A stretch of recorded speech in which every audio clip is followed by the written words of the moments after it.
எல்லாருக்கும் வணக்கம். இன்றைக்கி நம்ம ஊடுபயிர் விவசாயத்தில் எதை பற்றி பார்க்க போகிறோம் அப்படின்னு சொன்னால், இந்த பப்பாளி மரங்களை பற்றி தான் பார்க்க போகிறோம். இது ஆக்சுவலாக வாழைக்கு ஊடையிலையும் நீங்கள் போடலாம். வெயில் அதிகமாக கிடச்சிது அப்படின்னா வாழைக்கு ஊடையில் போடலாம். அப்படி இல்லைனா வாழைக்கு கரையோரத்தில் கூட நீங்கள் இதை பயிரிடலாம். ஸோ இப்போ இதை பார்த்திங்கன்னா, இது ஒரு மழைக்காலத்தில் தான் இதை விதைச்சிருந்தேன்.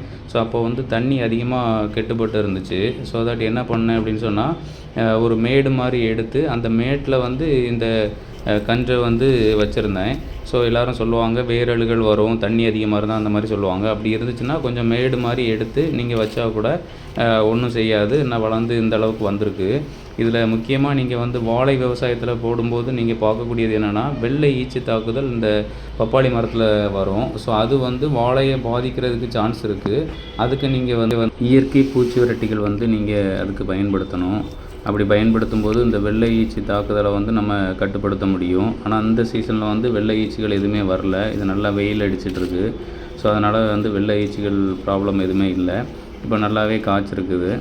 ஸோ அதனால் நம்ம ஊடு பயிர் விவசாயத்தில் இந்த பப்பாளியும் வைக்கலாம். ப்ளஸ் இது கரையோர பயிராகவும் வாழைக்கு கரையோரத்துலேயும் வைக்கலாம். நன்றி, வணக்கம்.